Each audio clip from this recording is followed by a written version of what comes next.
Every night my grandpa would hang my mom from a ceiling beam, cinch her waist tight with satin ribbons, and even tie a papaya to each of her feet until she could barely breathe. And just when she finally made it through that round of torture, he would force her to chug a whole bucket of papaya milk. Over time, my mom grew slim-waisted, long-legged, soft-skinned, and she even carried the sweet milky scent all over her body. But then, Grandpa took her to the Yellow River and offered her up as a sacrifice to the Dragon King. Before she could even react, she was dragged straight back to the Dragon Palace. "You bastard, let me go." But the Dragon King ignored her and forced himself on her. "It hurts." Who would have thought less than half a month later, my mom's belly started to swell. The Dragon King was overjoyed and immediately threw a feast in the Dragon Palace. My mom secretly thought carrying the Dragon King's child would finally earn her status and honor. But the very next second, the Dragon King's cold voice came through. "Once the dragon child is born, I'll swallow the brat whole and use his true dragon bloodline to gain another 100 years of power." My mother only wanted to get me safely into this world. So that day, she used the last of her strength to escape from the Yellow River Dragon Palace. By sheer chance, she ran into a green snake that had failed its tribulation and was covered in wounds. Trembling, my mom handed her newborn me over and weakly begged, "Please protect him. He's a dragon child with a true dragon bloodline. One day he'll repay your kindness." Before her words had even faded, my mother collapsed from exhaustion and was swept away by the raging Yellow River, never to be seen again. But the next second, that badly injured green snake flicked out her tongue and transformed into a graceful woman in green, then pulled me steadily into her arms. "Fine, my name is Lu Wanning. From now on, I'll be your master." That very night, she told the whole world I was a dragon child. People believed that anyone blessed with dragon aura was destined to rise. Not long after the news got out, marriage proposals came pouring in like wolves smelling meat, packing our doorway in the middle of a storm. Rich merchants brought gold bars. Officials showed up with land deeds. My master just held me and laid down one iron rule. Only a phoenix-fated girl born in a phoenix year, phoenix month, and phoenix day could marry me and use my dragon aura to change her fate. Some people questioned whether I was real. Why should we believe this? How do we know this dragon child is even real? My master didn't argue, she just lightly patted me. I burst into tears and somehow my crying formed an invisible shield. The storm stopped 3 feet around me like it had slammed into an unseen wall, then scattered in every direction. The crowd went wild, dropping to their knees and begging for blessings, all hoping their own daughter would be chosen. After round of screening, my master finally kept 18 two-year-old phoenix-fated girls. Then she lightly cut my fingertip, bound them to me with a contract, and ordered them to protect me with their lives that night. Sure enough, that night thunder exploded. A once-in-a-century downpour crashed down, and the Yellow River slammed against the banks like a crazed beast. Even the ground trembled, and mixed in with the wind was a chilling dragon roar. The Dragon King had tracked me down through the faint trace of dragon aura. Luckily, with the 18 phoenix girls shielding me with their phoenix aura, I was completely safe and slept till morning. The next morning, my master sent all those girls away and gave their families a grave warning. From this day on, these girls will all rise to the top in life, and your families will prosper too. But that good fortune will only last 18 years. After 18 years, one of them must marry my disciple. If you go against it, your luck will run dry, and disaster will follow. And just like my master said, the 18 phoenix girls bound by contract all hit a streak of insane luck.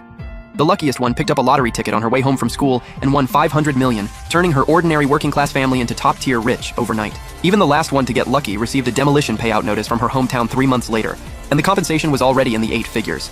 All 18 families got rich overnight and lived in glory. But my master never looked happy about it. Then on my 8th birthday, the calm sky was suddenly swallowed by dark clouds with no warning. "Shubai, come here now." The moment she saw it, my master's face changed and her voice turned more urgent than I'd ever heard. "At midnight tonight, you'll turn 8. Your true dragon bloodline is starting to awaken, and your dragon aura won't stay hidden much longer. For the past 8 years, I've used my own cultivation to keep the balance between phoenix aura and dragon aura, but now I can't hold on anymore. I have to go into seclusion and sleep. From here on out, I can't protect you anymore. You'll have to walk this road on your own. For the next 10 years, follow these addresses and stay with one phoenix girl each year. Living beside them and sharing that connected fate will confuse the Dragon King's senses, so he won't be able to pinpoint where you are. These sunglasses don't just fool people's eyes. They're a seal forged from my own essence, and they can suppress the strange signs in your pupils. You must pretend to be blind. Never let anyone, especially those 18 families, see what's in your eyes. The second your dragon aura leaks out, the Dragon King will come for you immediately, and no one will be able to save your life." 届时无人能护你。 As soon as she finished speaking, her figure slowly turned transparent, then faded into a wisp of green smoke and disappeared into the wind. 次日，我戴上墨镜， The next day, I put on the sunglasses, clenched the 18 wooden tags carved with the Phoenix girls' addresses in my hand, and walked out of the house alone. I pulled one at random and followed the address all the way into the city. When I got close to the house, I deliberately slowed down and acted like a blind kid feeling his way around and asking for directions, inching up to the front gate before gently pressing the doorbell. The one who opened the door was the girl's mother. I quickly pulled out the token from the blood pact made years ago and quietly begged her to let me stay for 1 year. At first, the girl's family was still polite to me out of respect for the token and the dragon aura. But as time went on, they realized I was all alone, and once they found out my master had long since disappeared, their attitude turned colder by the day. You could see the contempt all over their faces. The worst of it came when I was 12 and living with the 6th Phoenix girl, Bai Ningbing. She was already 14 then, stunningly beautiful, with peach blossom eyes and the proud, polished air of a rich girl. From the moment I stepped into her house, she never once looked me in the eye. To her, I was just some annoying blind kid. She ordered me around like I was some lowly dog and wouldn't let me touch any of her things. She refused to sleep in the same room as me, and every day she forced me to kneel and wash her feet and massage them. One time I moved a little too slowly, and she snapped. She grabbed my head, shoved it hard into the foot washing basin, and tried to force me to drink her dirty foot water. I fought back with everything I had, so she kicked the basin over and dumped that foul, stinking water right over my head, soaking me from top to bottom. Then, on the day my year was finally up and I was leaving, the second I stepped out the front door, she started setting off fireworks behind me. That sky full of bright lights and noise felt like countless icy needles stabbing straight into my heart. In that moment, I was furious, humiliated, and full of hurt. And just like that, years went by with me living under other people's roofs. But I never let myself go to waste. Over the years, not only did I fully master everything my master taught me, I also awakened the true dragon bloodline sleeping inside me. But my master warned me again and again that I could never reveal even a hint of my power. Otherwise, that dragon king who wanted to devour my dragon bloodline would come for me immediately.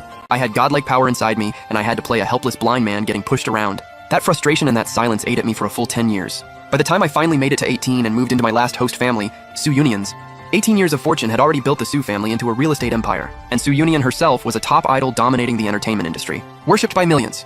But she didn't see me as a person at all. Just for kicks, she'd bring her rich kid fans straight back to the house, getting all touchy-feely right in front of me, no shame whatsoever. Hey, that blind dude's literally sitting right there, so who cares? He's basically a piece of furniture. Can't see a thing anyway. What's there to worry about, huh?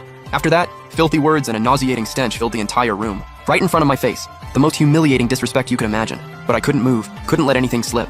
Those few seconds were the most torturous of my entire life. I finally ground through to the 1-year mark. The last year, any of the 18 Phoenix women were bound to protect me. If I wanted to survive, inaudible, I had to choose one of these 18 women and marry her, inaudible.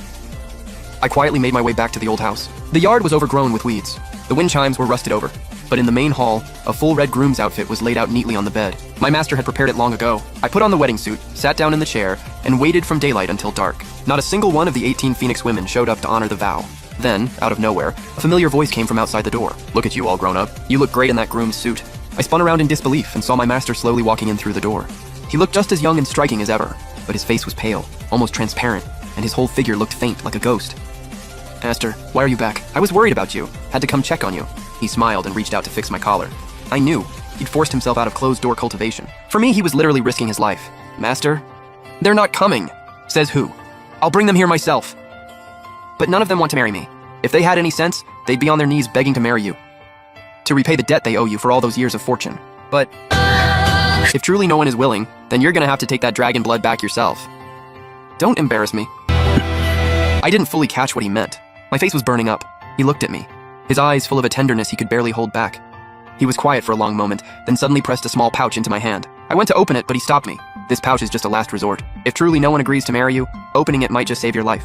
But don't open it unless you absolutely have to. I'm not sure you can handle it." Before I could ask anything else, he turned and rose into the air. He formed a hand seal, and 18 paper cranes flew out from his sleeves, scattering in every direction. And just like that, his figure dissolved into a stream of light and vanished. I sat in the main hall, gripping the pouch, nerves on edge, listening to the sound of engines closing in outside. 18 luxury cars rolled up like a convoy of beasts and parked in front of my rundown little yard. The doors swung open one by one, and 18 elegantly beautiful women stepped out. Fortune really does do wonders. Every single one of them. Stunning figure, stunning face. But the weird thing was, each of them was carrying a black plastic bag, stuffed full of something. No clue what was inside.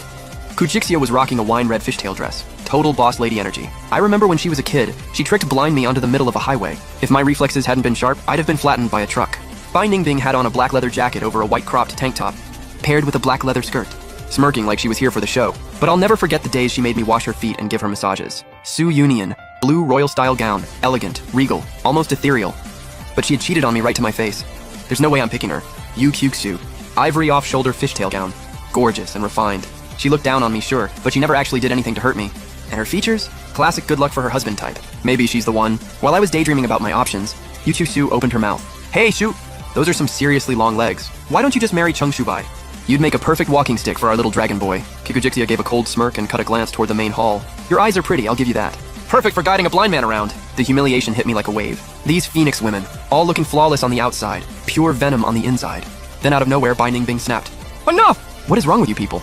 Because of his dragon blood, we have everything we have today. How dare you talk about him like that? We've been betrothed to him since we were kids. It's his right to choose one of us to marry." I froze. Wait, did I have her all wrong? That girl who got off on humiliating me, was she actually a softie underneath it all? Shu Jixia fired back without missing a beat. "We each protected him for a year. Without us, he'd already be dead. That debt? It's been paid in full. Zuyonian chimed in. Yeah, like anyone would actually want to marry him. Don't count us in on this. Bai Ningbing blurted it out. Fine, I'll marry him. So what? She ran over and knocked on the main hall door. Her voice was sickeningly sweet. Shubai, you in there? I'm here to do the wedding ceremony. I pretended I just heard her. Fumbled my way to the door. Stumbled outside. To really sell the whole blind act, I purposely tripped over the doorstep and face planted right on the ground. The whole courtyard burst out laughing. But Bai Ningbing caught me, her voice soft. Mube, you okay? Did you get hurt? My heart warmed up a little. Maybe I really could end up with a good wife. Yeah, we had a rough history. But if she's genuinely a good person, and actually willing to marry me, I'd put in the work to fall for her. I smiled and looked up, and caught a glimpse through my shades of the most vicious smirk on her face. All while using that sweet, gentle voice, she said, Shubai, I'm willing to marry you. She put on a glove and pulled out a disgusting, pus-covered dead toad from a little box behind her, and shoved it right in my face. Shubai, give me a little kiss. One kiss and the ceremony's done. My mind went completely blank. The whole courtyard went dead silent. I looked around. Every Phoenix girl was watching like it was a show. Not a single one spoke up to warn me. I glanced over at Yukyusu. She'd quietly slipped to the back of the crowd, watching coldly. I played dumb like I hadn't noticed a thing. Slowly stretched my neck and leaned in. Bai Ningbing even held her breath, pushing that toad closer and closer to my mouth, eyes full of anticipation, just as my lips were about to touch it. I silently channeled a pure Yang Dragon energy from my fingertip and drove it straight into the toad. That dead toad snapped back to life instantly, opened its mouth and let out a nasty screech, started thrashing around, and lunged straight at Bai Ningbing's face. Bai Ningbing screamed and jumped back. The toad dropped to the ground and hopped off into the bushes. I pretended to be startled. What was that, Ningbing? Did I just hear a toad? Bai Ningbing was still shaking.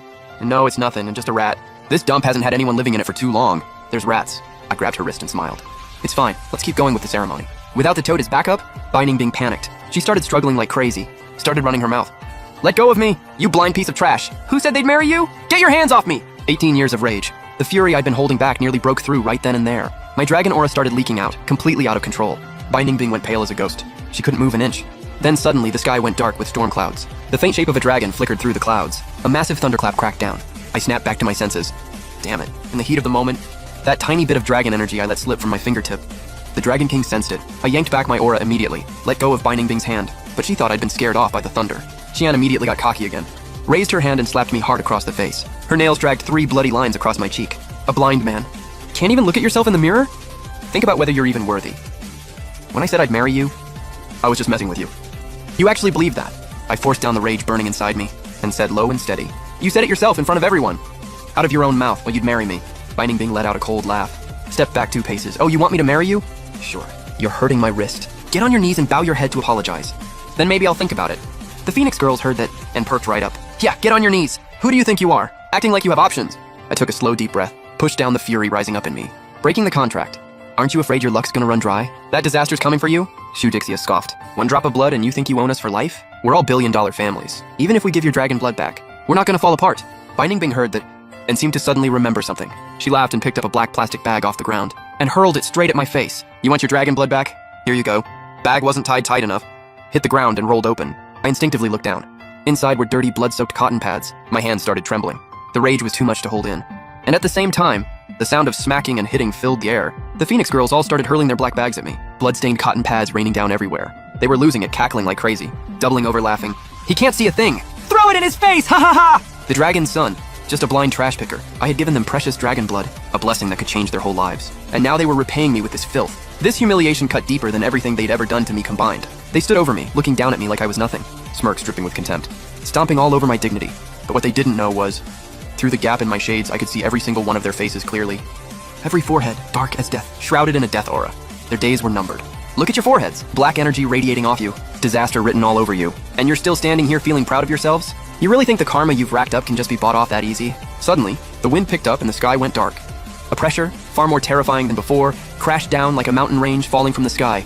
My whole body sank, bones creaking under the weight, every muscle locked up tight, my energy surging wildly. I knew this presence all too well. He's here, that old monster. The Yellow River Dragon King had tracked down the dragon energy and found me. Nobody's leaving here alive tonight. I was done dealing with these clowns. I grabbed the pouch my master left me and yanked it open. Inside was a crimson-red marriage contract. The edges of the paper glowed with a faint golden light, clearly forged with refined spiritual essence. One side had my birth chart. The other side, in elegant, delicate script, bore another girl's birth chart. My heart lurched. This chart was cold, solitary, desolate. Definitely not a Phoenix destiny. It carried a subtle serpentine energy instead.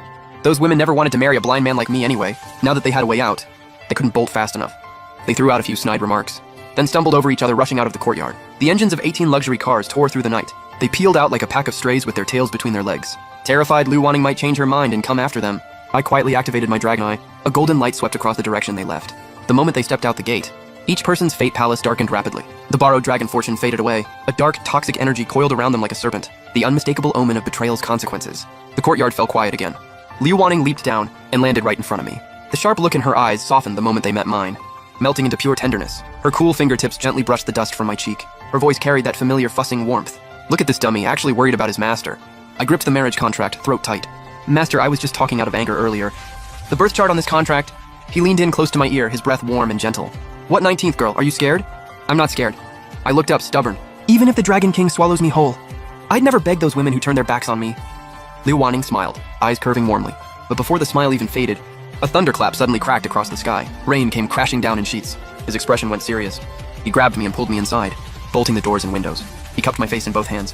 His eyes were so gentle they looked like they could melt. Even though none of them wanted to marry you, how about your master marries you instead? It hit me like a lightning bolt. I just stared at him, frozen. The birth chart on the contract, it was my master's. That's serpent destiny. Was my master not a celestial being but a snake demon? What, you don't want your master? No, absolutely not. I shook my head frantically, heart pounding like a drum. There's no time. The Dragon King is close. If you want to live, we do the ceremony right now. Without another word, he pulled me down to kneel before the simple altar. 3 bows, 9 kowtows, forehead to the ground. The moment my head touched the floor, a wave of calm washed over my entire body. From now on, I'm not your master anymore. I'm your wife. Quick, give me a drop of dragon blood. Master's voice carried a sharp urgency. My heart raced. Without even thinking, I bit into my finger. Blood dripped freely. He stepped forward quickly, taking my fingertip between his lips, warm lips pressing against my skin. A tingling electric current shot through my entire body. I went completely stiff, turned my head away, too embarrassed to look at him. The dragon blood entered his body. His soul form seemed to solidify slightly. He carefully bandaged my finger, then turned to look out the window. Through the lightning and thunder, a faint dragon's roar echoed in the distance. His expression grew even more grave. Are you ready, husband? Let's go to the bridal chamber. My face went red, heart hammering. I nodded and followed. In the dim room, my hands trembled as I reached out and gently wrapped my arms around his slender waist. The skin under my fingertips was ice cold, a stark contrast to the heat of my palms. So warm. His voice was drowsy and hazy. He leaned into my arms like he was melting. I swallowed hard. Couldn't help but ask, getting on the Dragon King's bad side for me. Was it worth it? He slowly lifted his head. A sly glint flashed through his eyes. His finger drew lazy circles on my chest. Don't flatter yourself, I'm not that noble. 18 years ago, I failed a dragon drawing ritual. Cold poison entered my body, tormenting me day and night, until I found you. Only by holding you with your pure yang body could I actually feel any warmth. A pang of disappointment hit me, but before I could dwell on it, he suddenly pushed me away and lit the oil lamp. I stood there, stunned. He looked at me with an amused smile. Listen, you're still immortal.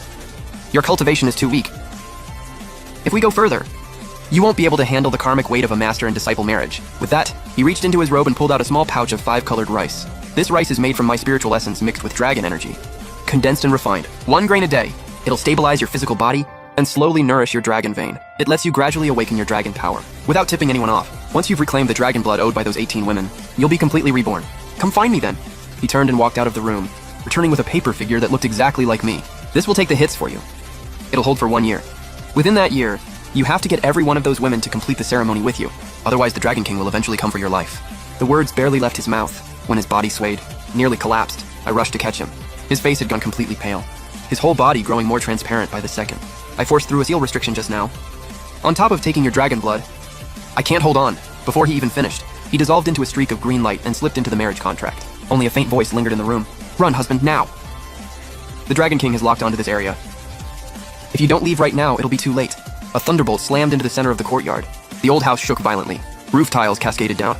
Without my master's power holding things together, the Dragon King's terrifying pressure crashed down like a mountain. I could barely breathe. I shoved the marriage contract into my inner pocket, burst through the door into the pouring rain, and ran 6 miles straight without stopping. My lungs were on fire. I looked back. Flames lit up the sky in the distance. My master's old home, swallowed by fire and lightning. In the flash of lightning, a massive black shadow churned and roared through the clouds. The Dragon King was really here. 18 years of running and hiding. I thought today was finally my breakthrough. Turns out I was just going to keep running. Was I really going to spend my whole life surviving only by marrying Phoenix women? I lived to 60 and I'd need 42 of them. A wild idea took root in my mind. If I wanted to end this, the Dragon King had to die. And the first step right now was reclaiming the dragon blood those 18 women owed me. 6 months later, Jiang Cheng opened a fortune-telling shop called Wengshin Jai. 1 reading per day, only for those with fate. No price could buy a slot.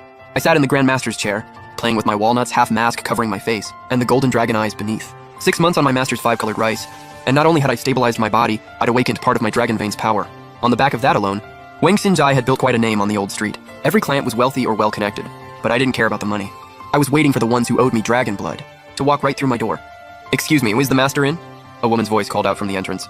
My hand froze on the walnut. The corner of my mouth curled into a cold smile. I'd know that voice even if she'd turned to ash. Binding Bing. I lowered my voice, playing the part of a mysterious sage. A tall figure pushed through the door. Nothing like the arrogant high society princess from 6 months ago. A completely different person. She looked gaunt and worn, eyes bloodshot, glancing around nervously, like something was following her. The moment she stepped inside, she dropped to her knees, begging desperately. "Master, please save me. I can't take it anymore. For the past 6 months, I've had nightmares every single night. Dreaming of a toad covered in festering sores. Sitting on my chest, draining my energy. My company's orders keep falling through. Our partners all pulled out. The family's stocks hit rock bottom. I got hit by a flower pot walking out the door. Got a blowout while driving. I've tried every method to break the curse. Nothing works. The more I try to fix it, the worse it gets. I'm at my breaking point. I set down my teacup, flicked my finger. 3 copper coins dropped into the tortoise shell. A soft rattling sound. I slid the tortoise shell across to her, voice dropping a few degrees colder. "The hexagram doesn't lie. See for yourself. This reading, betrayal and broken faith. All fortune exhausted. Disaster closing in. Think hard. 6 months ago, did you do something that went against your conscience? Something ungrateful and disloyal?" Binding Bing's face drained of color instantly, lips trembling. She opened her mouth. Tears streamed down. She choked up and began to speak, but was still making excuses for herself. "Master, I'll tell you everything. 6 months ago, there was this blind man in an old house. He was engaged to me, an arranged marriage my parents got tricked into. He kept trying to force me to marry him. I was scared, so me and my girls humiliated him a bit and gave back the token he'd given me. I never thought the bad luck would start right after that. Master, did that blind man die and come back to haunt me?" I laughed coldly to myself. In her version, I was the villain forcing her into marriage. He's not dead. What you've got isn't a haunting. It's karmic backlash. That blind man is no ordinary person. You benefited from his fortune and blessings for years. That's why you rose so fast. Now you've betrayed him and torn up the contract. The fortune is reversing. Disasters will keep piling on. That toad is the physical form of your own malice, and a sign that your luck is gone and your foundation is crumbling. Give it 3 more months and the damage will hit your core. You'll end up buried in illness. Binding Bing trembled head to toe. She snapped her head up to look at me, eyes filled with desperation. "Master, please, save me. I'll pay whatever it costs. Just get rid of this curse. Tell me what to do and I'll do it." I watched her desperate, frantic expression and deliberately shifted my tone, letting a hint of good news creep in. "Saving you isn't hard, but a debt always comes due. You owe 18 years of his blessings. Time to pay up. And you'd better come correct." "Come correct? Master, just tell me. I'll do whatever it takes." Binding Bing grabbed at that lifeline, shuffling forward on her knees, eyes locked on me, desperate. "Sleep with me one night. I'll carry that debt for you." Binding Bing froze, then panicked completely. I cracked a smile at her reaction. "I already told you the method. Pay back what you owe. The curse lifts on its own. But that man died that night. I can't exactly marry a ghost, can I?" I stopped responding. She sat there conflicted, then suddenly seemed to make up her mind. She stood up and walked toward me, hopped up onto the table, and reached for my hand, forced a flirtatious smile onto her face. "Master, I know you must have a way, right? As long as you're willing to help me." I'll do whatever you say." I yanked my hand back with disgust. A wave of revulsion hit me. She turned up the charm. "Shoo by Giga. Can you forgive me? I'll marry you. I'll wash your feet and give you massages every day. Whatever you want me to do, I'll do it. Okay?" I shook her off with contempt and said coldly, "Save it. For 1 year, whatever I tell you to do, you do it. Cross me even once, and you won't survive what comes next." Binding Bing went quiet for a long moment, wiped her tears, bit her finger and signed a blood pact with me. I casually pushed out a thread of dragon energy, temporarily suppressing the dark aura around her. She crumpled to the floor, cold sweat soaking through her clothes. I patted her on the cheek. "Your job now is to gather the other 17 women and bring them all to me. And don't even think about pulling any tricks. You know what happens if you do." Binding Bing nodded over and over, eyes full of fear. "Understood. I'll get on it right now." 6 months later, Binding Bing used a thank you banquet as cover to bring all 17 women to a secluded hillside villa. The hall was lit up. The usually glamorous heiresses now looked miserable, restless, and on edge. My luck's been absolute trash lately. I even got hit by a flower pot just walking down the street. My stock's been crashing for 3 straight days. I've already lost half my money. At this rate, I'm gonna go bankrupt. This has to be that blind freak's doing. We shouldn't have gone that hard on him that day. Su Yunian angrily hurled her designer bag to the floor. "Come on, it's just some shady supernatural crap. What's a blind guy like him gonna do, really?" Shu Jixia rolled her eyes and said sarcastically, "Oh, please. You were the one cussing him out the hardest that day, and now you're trying to play the victim." Just then, the lights in the hall suddenly went dark, and heels clicked from the second floor. Binding Bing came down slowly in an elegant evening gown, then respectfully stepped to the side, like she was waiting for someone important. "Ladies!" Long time no see. My voice came from the shadows. A tall figure slowly stepped out. The black outfit with white patterns made him look sharp and upright. The fluffy white fox collar made his features look even colder, a folding fan in hand, and half his face hidden behind a mask. "Binding Bing, who is this guy?" Su Yunian frowned. Binding Bing ignored her. She dropped to her knees at my feet and called out, "Master!" Everyone's here. The whole room went dead silent. Everyone's eyes went wide. No one could believe that the proud Bai family heiress would actually kneel to a stranger and call him master. I let out a soft laugh. Then I took off my mask. My golden dragon eyes stared straight at them. "My dear fiancés, it's only been 1 year. And you already don't recognize me. Shubai, you're not dead? The room instantly exploded. Shu Jixia's face went pale. Su Yunian jumped up, like a cat whose tail had just been stepped on. Bai Ningbing, are you insane? You actually teamed up with him to screw us over? Set you up? I walked down the stairs, my dragon aura building layer by layer, crushing them so hard they could barely breathe. 18 years ago, you used my dragon luck to rise to the top. And now, 18 years later, you publicly broke the engagement and humiliated me, then said you'd sit back and watch me die. Now, it's time to pay back the principal and the interest. The second I said that, the chandelier overhead started flickering violently, letting out a harsh electric buzz, and the women started screaming. Su Yunian shouted, trying to sound tough, "Girls, don't panic. He's just bluffing. Let's go." Then she charged for the door. But it wouldn't budge. The next second, a cold wind started howling outside. The sealed windows began banging loudly. The red lanterns turned a sickly green. Countless pale faces pressed against the floor-to-ceiling windows, layer upon layer, staring greedily into the room, letting out eerie little chuckles. I said coldly, "After you broke the deal, the backlash hit, and yin energy clung to you. All of you together became bait for every wandering ghost within miles, without my dragon energy holding it down. With bodies this yin, you are the perfect meal to them." The women huddled together, shaking all over. "Back then, I was the one begging you, and you acted so high and mighty. Now it's your turn to beg me. So tell me, what kind of attitude should you have?" The moment those words landed, the whole room fell silent. Su Yunian and a few girls whose backlash wasn't as bad yet still acted tough. They figured whatever was coming would go after me first. They kept mouthing off, saying I was faking the whole thing. The others just kept watching, terrified of the ghosts, but still hoping for a miracle. But Bai Ningbing had been haunted the worst. Her family was on the verge of bankruptcy. She dropped straight to her knees. "I'm sorry. I'm willing to sign a blood pact and return the dragon luck. I'll do whatever you ask." Su Yunian snapped at her for having no spine. I let out a cold laugh. I flicked my fan and said, "Still talking tough? Then taste what it feels like to be devoured." A gust of yin wind surged outside. Dozens of dark shadows lunged straight at Su Yunian. Icy yin energy wrapped around her. Countless ghostly hands clawed at her. She screamed and stumbled around in panic. No one dared help. The other women instantly cracked. One after another, they dropped to their knees and begged for forgiveness. Only Su Yunian was left, completely breaking down in the swarm of spirits. "I was wrong. I'll marry you. Please make them go away," she cried from the floor. I raised a hand and pulled the spirits back. Looking down at the women sprawled across the floor, I spoke in a cold voice. "All I need is to marry one of you. That alone will buy me one more year, and I can also help her break the backlash. Keep her wealthy for life, and her family thriving forever. As for the rest of you, who knows what you'll be reduced to a year from now." I sure don't. The second I said that, the whole room went dead silent. The tension spiked instantly.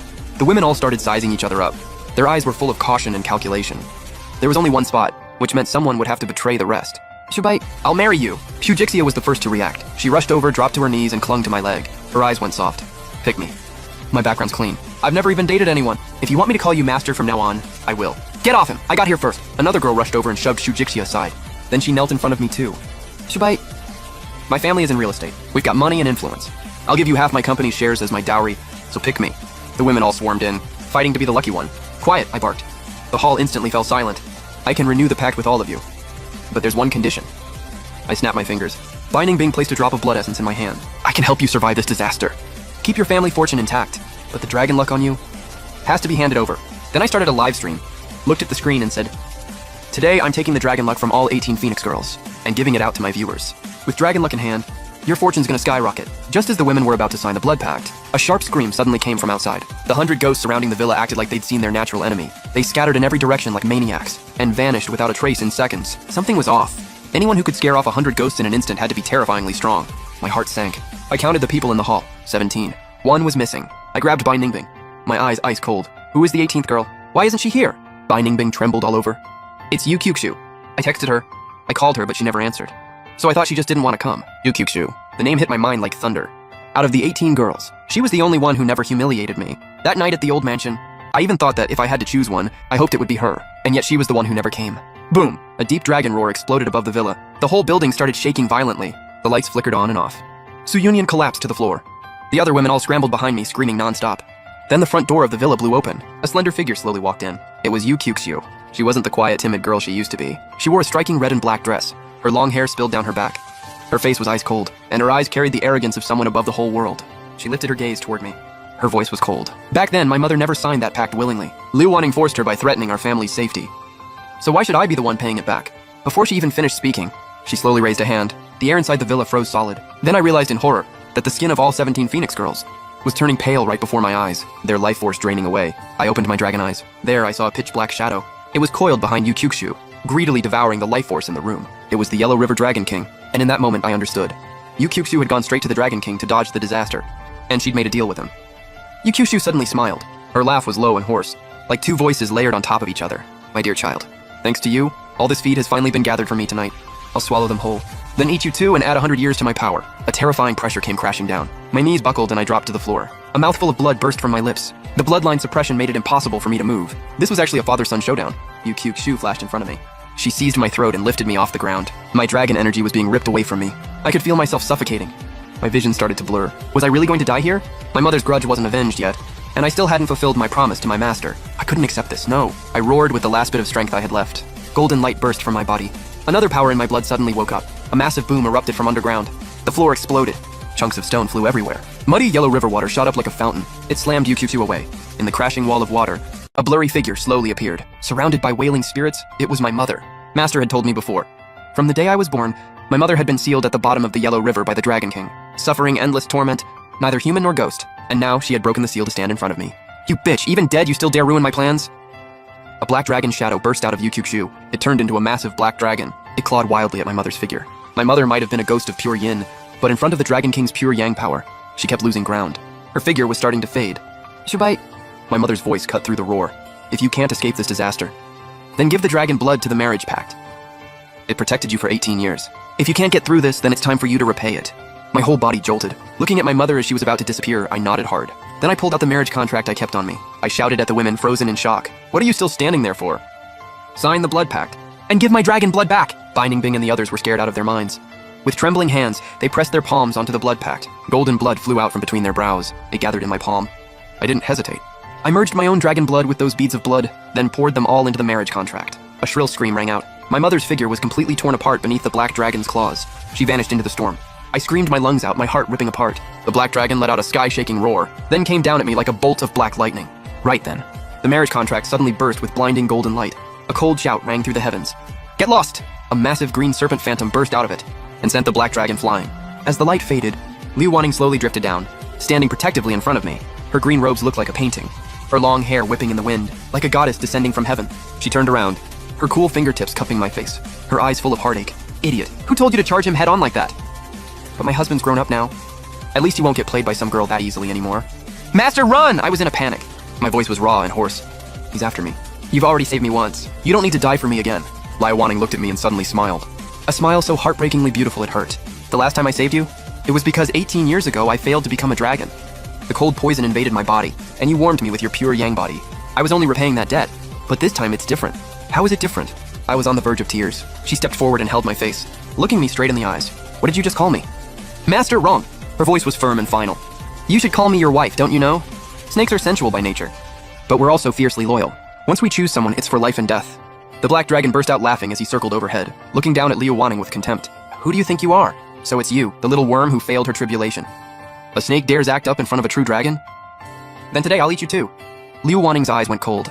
She let go of my face and turned to face the black dragon. A murderous aura exploded around her.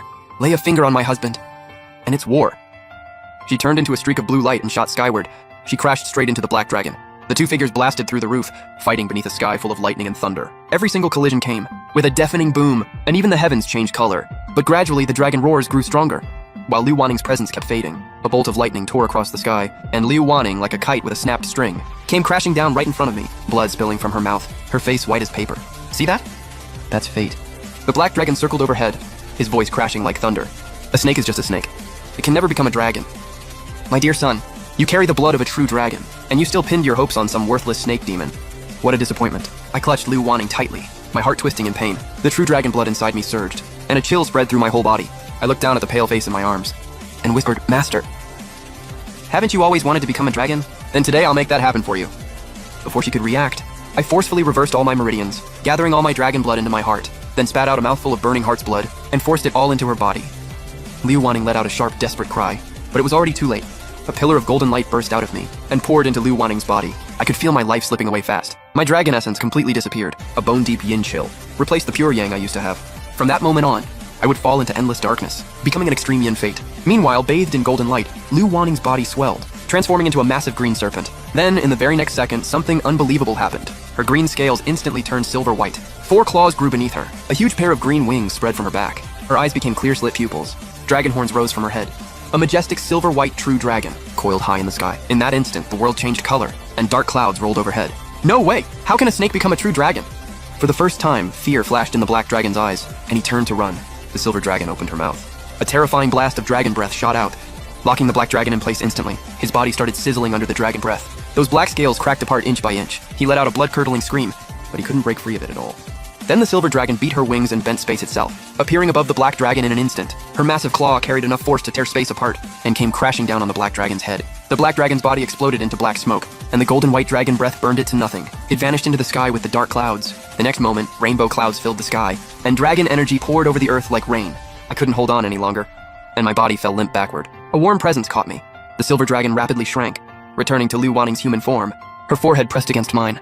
Her soft lips brushed over mine. A warm current poured into my body. "Honey, go to sleep." That was the last thing I heard.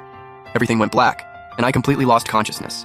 I don't know how much time passed, but when I slowly opened my eyes, I was back in my familiar bed. Sunlight was pouring in through the window. At my bedside was a letter, a marriage contract, and a green dragon-scale jade pendant. I opened the letter, and the familiar handwriting leapt off the page. "My love, the Dragon King is dead. Your extreme yin fate can't be fully cured, but with my cultivation as a true dragon, I've bound it to the dragon-scale jade pendant. As long as you keep it on you, it'll suppress your extreme yin fate. As for me, I have to face my own tribulation now. The 18 Phoenix women have already sworn a blood oath. They've paid back the dragon blood debt they owed you. I've already severed their karmic ties. From here on out, none of you owe each other anything. Live well, and wait for me to come back. Your wife, Lu Waning." My fingers brushed the words on the page. The lingering warmth still felt real. I pressed that dragon-scale jade pendant to my chest. A familiar warmth rose from it, just like Master's palm. After Master left, I didn't sink into despair. Instead, I threw myself into cultivation, taking everything Master had taught me and engraving it into my bones. Bit by bit, I broke free of the fate that once bound me. My cultivation kept growing deeper, until it reached an unbelievable level. After stabilizing my cultivation, I took that old marriage contract and traveled across the world, searching everywhere for Master's traces. And finally, at Kunlun's tribulation platform, I found a faint wisp of green light. That's when I learned that when Master faced her tribulation, she had run into a heavenly catastrophe she couldn't survive. To protect the mortal world, she chose not to save herself. Instead, she shattered her own soul and used all her cultivation to guard the banks of the Yellow River for 100 years. She left behind only the core shard of her main soul, and it fell into reincarnation. After learning the truth, I refused to live on alone, so I went to the Yellow River God and offered up my true dragon bloodline as a sacrifice, just for one chance to enter reincarnation and find her again. Even the River God was moved by my devotion, but he warned me, reincarnation wipes away all memory. Even the soul gets scattered. Whether the two of us would ever meet again would be up to fate. 100 years later, inside a shabby mud house in Yinshan village, a skinny little boy rubbed his sleepy eyes and stumbled toward the backyard to pee. Just as he reached the grass, he heard a faint rustling sound. He looked down and parted the weeds. There he saw a wounded little green snake curled on the ground, its body streaked with blood. It weakly lifted its head. Its slit pupils shimmered with a watery glow. There wasn't a trace of ferocity in them. If anything, it looked like it had been wronged. The boy wasn't scared. Instead, he felt an odd pang of sympathy. He crouched down without even thinking. He couldn't explain it. That little snake just felt strangely familiar to him.